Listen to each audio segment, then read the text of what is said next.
heartbreak, and ecstasy.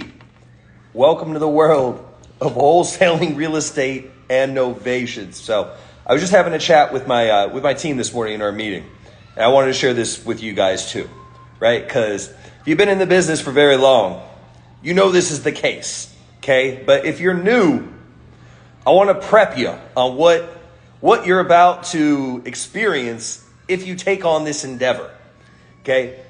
Here's how wholesaling works. It's mostly heartbreak with some sprinklings of moments of ecstasy, okay? And I'm not talking about the drug ecstasy. I'm talking about elation, when everything goes right and deals close, okay? Now, this is a business for people with tough skin. And if you look to make it where you never have things go wrong, you're not going to do very many deals. You're not going to get very far.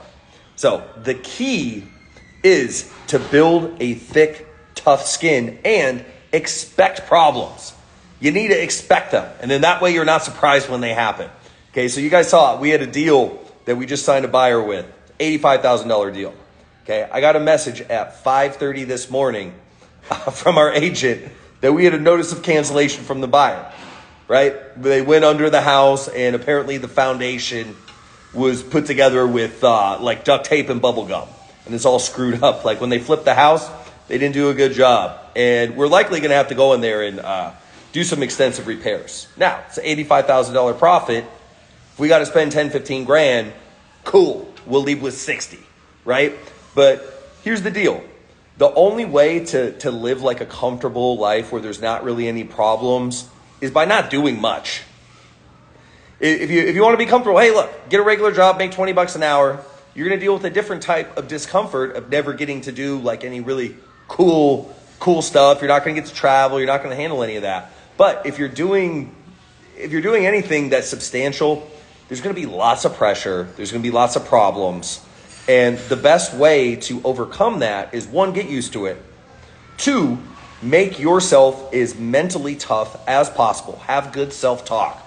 Okay? Good self-talk. Expect problems to happen all the time. And tell yourself that you're strong enough to deal with it. And then the other thing is be resourceful, right? One, get your knowledge up. Learn as much as you possibly can. Get around good people. And the cool thing about the internet is you can get around good people without actually having to physically know them or be around them, okay? But consume stuff that's going to build you up and further your path, right? Especially when you're on the way up. Like if you don't have hundreds of thousands, millions of dollars in the bank, the majority of your time should be spent by trying to gain skills and build yourself up. Because then once you get over that point, here's the thing, when you invest in yourself and you get skills, there's something you carry with you. It's not like money where you make the money, you spend the money, now it's gone.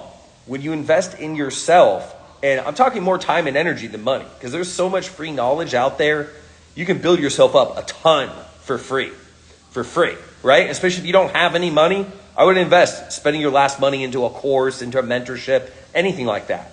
Get all the free stuff out of the way first, right? And that will help you get the money to then when you can, spend money on investing in yourself and not have it be your last money. Because you do need money for this business. If anybody tells you you can do this broke, hey, look, it's possible, but it probably ain't going to happen. You're going to need some dollars in your pocket to really pull this off, especially if you're doing novations.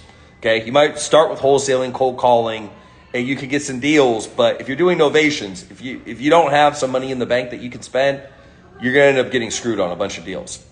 So get tough. Figure it out. Get good at figuring it out. And realize too, the point of being tough isn't only for your own sanity. It's also for your people. Your people are counting on you. Tell yourself, hey, I'm glad this happened to me because someone else couldn't handle this, right? Have a good, positive self-talk where you think of yourself as a warrior. You think of yourself as a high-level, top-notch person that can pull off amazing things, okay? And then keep feeding into yourself and adding to your knowledge base, adding to your experience by taking action and getting around good people too. Always compare up. You never want to compare yourself to people that are doing less than you to make yourself feel better, okay? Always compare up because your your problems that you think you have, someone that is doing way more than you, those problems are nothing compared to them. Okay, another thing we were talking about this morning too is people don't respect people that never overcome challenges. People that had everything handed to them, it's not admirable. And those people are some of the least happy people in the world. That's why when you see spoiled, rotten people, right, any little thing happens to them, they lose their freaking mind because they can't handle any sort of problems. Okay, so you want to be like a scarred warrior that can take it on. You can handle the problems. You're the one that's never phased. The way you get the stability in this business is through scale. That's why if you're going out there solopreneur and you're counting on one deal to make or break you, it's a mistake because it's going to be super stressful. You got to keep bringing in the deals. Even if you're by yourself, find someone else to sell it. You know what I mean? Figure out a way to incorporate other people into your business so everything's not riding on one deal. It's a big mistake if you do that. You might pull it off, but it's not a sustainable model. And it's going to be stressful. Your quality of life is going to suck. It's going to go way down. So, love you guys. I wanted to make this one short. Just wanted to hop on here. Have a killer day. Look, it's Friday. Let's put it all on the line today. I'm about to be hopping on the phones. I'm going to be going live on my YouTube. I'm going to be going live on Instagram. Peep it out if you want to hear some calls, get some encouragement.